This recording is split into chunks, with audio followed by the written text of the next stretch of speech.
السلام علیکم ورحمۃ اللہ وبرکاتہ۔ الحمد للہ وحدہ والصلاة والسلام علی من لا نبی بعدہ، اما بعد فاعوذ باللہ من الشیطان الرجیم، بسم اللہ الرحمن الرحیم، وما ارسلناک الا رحمۃ للعالمین۔ عن ابی ہریرہ رضی اللہ تعالی عنہ وانس بن مالک رضی اللہ تعالی عنہ قالا قال رسول اللہ صلی اللہ علیہ وسلم لا يؤمن احدكم حتى اكون احب الیہ من والدہ وولدہ والناس اجمعین۔ رواہ الامام الہمام احمد فی مسندہ۔ صدق اللہ العظیم وبلغنا رسولہ النبی الأمی الکریم، ونحن على ذلك لمن الشاہدین والشاکرین، والحمد للہ رب العالمین۔ معزز دوستو، آج 1 اکتوبر 2023 بروز اتوار ہے۔ آپ اور ہم یہاں جامع مسجد مکی چکڑیالی ضلع مانسیرہ میں شان مصطفیٰ صلی اللہ علیہ وآلہ وسلم کانفرنس میں موجود ہے۔ میرے دوستو، آج کے ہمارے میزبان حضرت مولانا اعجاز شاہ صاحب، ان کے رفقاء، اسی طرح میرے معزز مخدوم، ہمارے یہاں مانسیرہ کی جمعیت علماء اسلام کے قائد حضرت مولانا مفتی ناصر محمود صاحب، حضرت مولانا حفیظ الرحمان صاحب، حضرت مولانا وقار الحق عثمان صاحب، حضرت مولانا فقیر محمد راشد صاحب، اسی طرح جتنے جملہ علماء کرام یہاں تشریف فرما ہے، اللہ پاک آپ سب حضرات کو جزائے خیر عطا فرمائے۔ میرے دوستو، نبی پاک صلی اللہ علیہ وسلم کی شان اتنا طویل عنوان ہے، اتنا لینتھی ٹاپک ہے کہ اس پر جتنی گفتگو کی جائے اتنی کم ہے۔ نبی پاک علیہ السلام کی شان ہی تو ہے کہ اللہ نے رسول اللہ کے لیے مکمل قرآن نازل فرمایا ہے۔ میں امیر شریعت سید عطا اللہ شاہ بخاری رحمۃ اللہ علیہ کے جملے کو کوٹ کرتے ہوئے کہنے لگا ہوں۔ وہ فرماتے تھے، نبی پاک کی تعریف تو رب نے 23 سال میں قرآن اتار کے پوری فرمائی ہے۔ تو جہاں اتنا بڑا معاملہ ہو، وہاں آپ اور ہم حضور پاک کی تعریف کیا کر سکتے ہیں؟ بس اتنی سی بات ہے کہ ہم نبی پاک کی تعریف کرنے والوں میں اپنا نام لکھوا دیں، یہ بھی بڑی بات ہوگی۔ اللہ پاک ہمیں ہمارے نبی پاک صلی اللہ علیہ وسلم کے محبین میں شامل فرمائے۔ مصطفیٰ استفاء سے نکلا ہے، اس کا معنی ہوتا ہے چنا ہوا ہونا۔ ہمارے نبی پاک علیہ السلام کو اللہ تعالیٰ نے چنا ہے، ہر چیز کے لیے چنا ہے۔ صرف حضور پاک کو نبوت کے لیے نہیں چنا، نبوت کے لیے بھی چنا ہے، رسالت کے لیے بھی چنا ہے، ختم نبوت کے لیے بھی چنا ہے، امام الانبیاء ہونے کے لیے بھی چنا ہے، صاحب الہجرت والمعراج ہونے کے لیے بھی چنا ہے۔ نبی پاک علیہ السلام کو ہر رتبے اور مرتبے دے کر قیامت میں مقام محمود مل کے شفاعت اور وہاں آب کوثر پلانے کے لیے بھی چنا ہے۔ نبی پاک کی قوم کا بھی انتخاب ہوا، قبیلے کا بھی انتخاب ہوا، نبی پاک علیہ السلام کے لیے علاقے کا بھی انتخاب ہوا، نبی پاک علیہ السلام کے لیے گھرانے کا بھی انتخاب ہوا، حتیٰ کہ نبی پاک علیہ السلام کے لیے یارانے کا بھی انتخاب ہوا۔ حضرت واصلۃ بن الاسقا رضی اللہ تعالی عنہ راوی ہیں، یہ جامع ترمذی جلد نمبر 2 میں حدیث پاک موجود ہے۔ وہ فرماتے ہیں نبی پاک نے فرمایا ان اللہ اختارنی، اللہ نے مجھے تمام انبیاء میں اپنے لیے ختم نبوت کے تاج دیتے ہوئے چنا ہے، واختار علی اصحابی، اور میری خدمت اور میرے دین کے پھیلاؤ کے لیے اللہ نے تمام میں میری امت صحابہ کرام مجھے چن کے دی ہے۔ تو اس کے لیے میں آپ کو سمجھانے کے لیے یوں کہوں کہ حضور پاک علیہ الصلوۃ والسلام کا انتخاب اور چناؤ وہ کیسا ہے۔ آپ اور ہم جاتے ہیں نا، ہم اپنی مرضی کی چیزیں لیتے ہیں، اپنی مرضی کی خریدتے ہیں، دیکھتے ہیں ہماری ضرورت کے مطابق ہے تو لیتے ہیں، اور ہماری ضرورت کے مطابق نہ ہو، کتنی چیز کیوں نہ ہو، ہم واپس رکھ دیتے ہیں۔ رب کریم عالم الغیب والشہادہ ہے، وہ امت محمدیہ کو بھی جانتے ہیں، امت محمدیہ کی ضرورتوں کو بھی جانتے ہیں، کس نے کس موقع پہ کون سا کردار ادا کرنا ہے، اللہ تعالیٰ نے وہ چن کے رسول اللہ کی جھولی میں ڈال دیا۔ نبی پاک علیہ الصلوۃ والسلام کو تو اس لیے چنا کہ حضور پاک علیہ السلام اس کائنات کے وجود کا مقصود اور مقصد ہے۔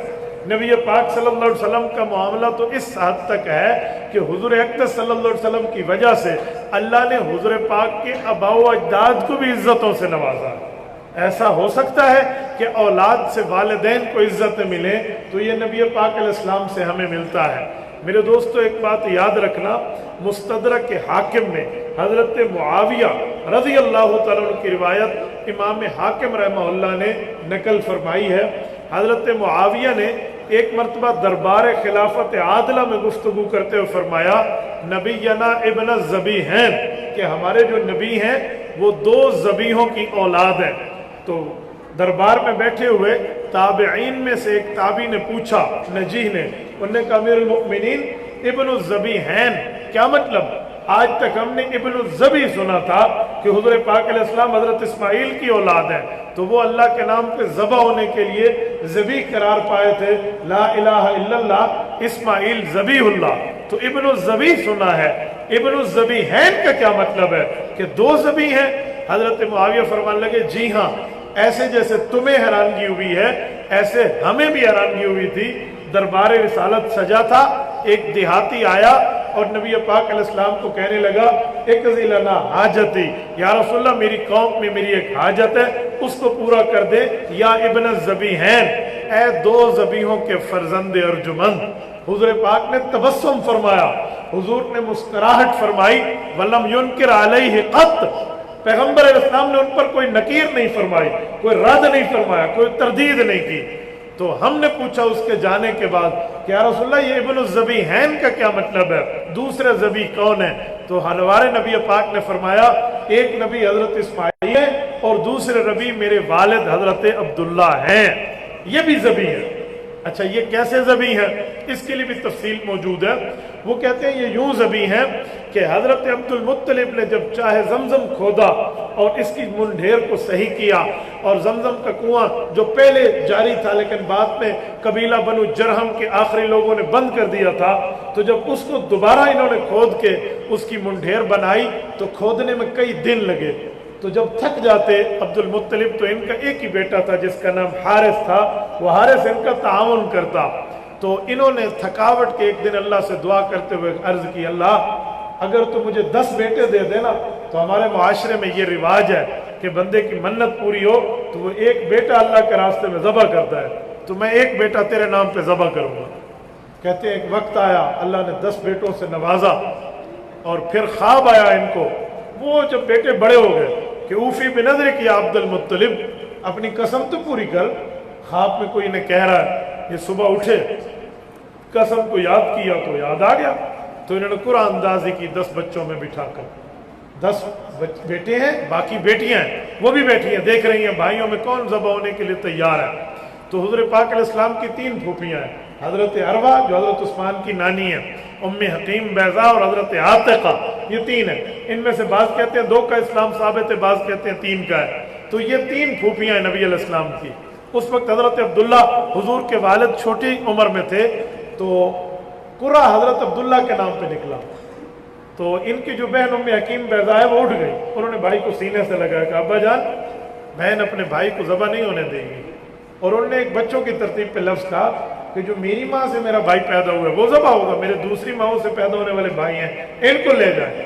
تو حضرت عبد المطلب نے بیٹی کی آنکھوں میں آنسو دیکھے تو پھر قرآن ڈالا، پھر حضرت عبداللہ کے نام، پھر قرآن ڈالا، پھر حضرت عبداللہ کے نام۔ تو اب تو پہلے ایک پین چمٹی تھی، اب تینوں چمٹ گئی کہ آپ نہیں آنے دیں گے۔ تو یہ شور اٹھا، محلے تک بات گئی، تو رؤساء جو قوم تھے وہ حضرت عبد المطلب کے پاس ہے۔ یہ حضرت معاویہ کی روایت پڑھو مستدرک حاکم سے، انہوں نے آ کر حضرت عبد المطلب کو کہا کہ یہ کیا معاملہ ہو رہا ہے، یہ تو ہر بندہ ذبح کرے گا پھر اپنا بیٹا، آپ اس کا کوئی حل نکالیں۔ اس زمانے میں مکہ کے لوگ تو مشرکین تھے نا اکثر، لیکن یہ طبقہ حضور پاک کے آباء و اجداد میں یہ لوگ دین ابراہیمی پہ تھے، تو ان کا رجحان امرأ رملہ، وہاں ایک عورت رہتی تھی جو تورات انجیل کی عالمہ تھی، ان کی طرف تھا۔ اس سے جا کے مسئلہ پوچھا تو اس نے کہا جی ہماری کتابوں میں ہے اگر ایک بندے کو قتل کر دو نا تو اس کے بدلے میں 10 اونٹ ذبح کرو، تو آپ اگر اپنے بچے کو بچانا چاہتے ہیں تو ایک طرف 10 اونٹ رکھ دیں، ایک طرف عبداللہ کو بٹھا دیں، قرآن اندازی کریں، اگر اونٹوں کے نام پہ قرآن نکلے تو بہت اچھا، بچے کے نام پہ نکلے تو 10 اور بڑھا دیں اونٹ، پھر قرآن اندازی کریں۔ انہوں نے کہا جی ٹھیک ہے۔ یہ واپس آئے، سب نے مشورہ پسند کیا، ایسے قرآن اندازی ہوئی، 10 مرتبہ قرآن اندازی ہوئی، 9 مرتبہ حضرت عبداللہ کا نام نکلا، 90 اونٹ ہو گئے۔ پھر جب 10ویں مرتبہ ہوا تو 100 اونٹ ہوئے، اور 100 اونٹ میں اونٹوں کا نام نکلا، یہ 100 اونٹ ذبح ہوئے۔ تو حضور فرماتے ہیں میں ابن الذبیحین ہوں، یعنی میں 2 ذبیحوں کی اولاد ہوں۔ اب جو جملہ میں سمجھانے لگا ہوں شان مصطفیٰ پہ وہ یہ بات ہے، پورا واقعہ اپنی جگہ لیکن جملہ سمجھانے لگا۔ میں کہنا یہ چاہتا ہوں کہ حضرت عبداللہ جب ذبح ہونے کے لیے تیار ہیں، والد ذبح ہونے کے لیے چھری پھیرنے پہ تیار ہے، پھر ایسا ماحول کیوں بنا کہ حضرت عبداللہ کو ذبح نہیں کیا گیا؟ ہونا بھی یہی چاہیے تھا کہ یہ ذبح ہو نہیں سکتے تھے۔ کیوں؟ حضور پاک علیہ السلام کی جو اولاد، حضور پاک کے جو آباء و اجداد میں نور محمدی منتقل ہوتا ہوا آ رہا تھا نا، وہ حضرت عبد المطلب سے حضرت عبداللہ کی جبین میں منتقل ہو چکا تھا۔ وہ نور محمدی حضرت آمنہ تک جانا تھا اور حضور پاک کی پیدائش ہونی تھی۔ یہ ذبح کیسے ہو سکتے؟ گویا کہ میرے پاک نبی کے نور محمدی نے اپنے والد کی جان کی حفاظت کی۔ میرے نبی کا شان ہے نا، یہ ہے مصطفیٰ، اس طرح چن کے لائے۔ اچھا میں ایک قدم بڑھ کے کہوں نا تو اس سے بھی بات بنتی ہے۔ حضرت اسماعیل علیہ السلام ذبح نہیں ہوئے، کئی وجہ ہیں اس کی، ان میں ایک وجہ یہ بھی ہے، قاری محمد طیب قاسمی رحمہ اللہ لکھتے ہیں ایک وجہ یہ بھی ہے کہ حضرت اسماعیل اس لیے ذبح نہیں ہوئے کہ حضرت اسماعیل اس وقت کنوارے تھے اور ان کے ماتھے میں نور محمدی موجود تھا جو آگے چلتے چلتے حضور پاک کی والدہ تک منتقل ہونا تھا، اسی لیے نور محمدی حضرت اسماعیل کی جان کی بھی حفاظت کر رہا تھا۔ اور پھر اسی کو آگے چلا کے کہتے ہیں کہ حضرت اسماعیل علیہ السلام کے والد حضرت ابراہیم بھی آگ میں نہیں جلے، حالانکہ وہ نمرود نے آگ کا چیخا جلایا تھا۔ مانسیرہ کے غیوروں میں نے اپنی آنکھوں سے وہ جگہ دیکھی ہے، اگر مسلم موجود ہے، شاید آپ کا ترکی سفر ہو تو ترکی میں علاقہ ہے عرفہ۔ عرفہ یہ بالکل شام کی سرحد ہے، اسے سرزمین انبیاء بھی کہتے ہیں۔ حضرت راحمہ کی قبر، حضرت ایوب علیہ السلام کی بیوی، حضرت ایوب علیہ السلام کی قبر، حضرت یسع علیہ السلام کی قبور مطہرہ یہاں موجود ہے۔ اور یہ جو قرآن پاک کے آیت ہے نا، ارکض برجلک، وہ پاؤں مارا اور ھذا بارد و مغتسل، وہ جو پانی نکلا تھا، تو وہ پانی کا چشمہ بھی وہی موجود ہے۔ حضرت ابراہیم علیہ السلام کا گھر بھی وہی ہے۔ تو یہ عرفہ وہ شہر ہے۔ حضرت ابراہیم اور نمرود یہ ایک علاقے کے بندے ہیں۔ تو جب صلاح الدین ایوبی رحمہ اللہ نے اس کو فتح کیا تھا تو یہ اپنا قلعہ بنایا تھا، آج وہ قلعہ کئی قلعوں میں ہے۔ تو وہاں نمرود کا گھر بالکل چوٹی پر ہے جو پہاڑ کی چوٹی ہے، اور حضرت ابراہیم علیہ السلام کا گھر نیچے محلے میں۔ میں نے پورا یہاں کو 4-5 گھنٹے گزارے ہیں، ایک ایک چیز کو دیکھا ہے، یہ پچھلے سال کی بات کر رہا ہوں۔ تو اس میں وہ ستون آج تک قائم ہے، وہ کہتے ہیں ہزاروں سال ان کی عمر ہے، جن ستونوں سے جھولا باندھ کے حضرت ابراہیم کو آگ میں ڈالا گیا تھا کہ اگر یہ قریب جاتے تو خود جل جاتے۔ انہیں جھولے پہ بٹھایا تھا کہ جھولا ادھر پہنچے گا تو رسی کاٹ جائے گا، یعنی اس ترتیب پہ ان لوگوں نے کیا تھا۔ تو وہ ستون بندہ دیکھے نا، ایسے دیکھے تو سر سے ٹوپی گر جائے، اتنی بلندی ہے اس کی۔ اچھا اتفاق کی بات، آپ حیران ہو کہ جس جگہ آگ جلائی گئی تھی نا، آج اس پوری جگہ میں کہتے ہیں صلاح الدین ایوبی کے وقت سے آج تک وہاں تالاب ہے، وہاں چشمہ ہے، وہاں پر مچھلیاں، پانی لگا ہوا ہے اس پہ نا، اور مچھلیاں بھی ایسی ہیں جیسے آپ حرمین جاؤ نا تو کبوتر چوک ہے، وہاں پر لوگ دانے ڈالتے ہیں کبوتروں کو تو کبوتر جمع ہو جاتے ہیں۔ آپ اس تالاب پہ جا کے مچھلی کو دانا ڈالو نا تو ادھر ادھر اس کی مچھلی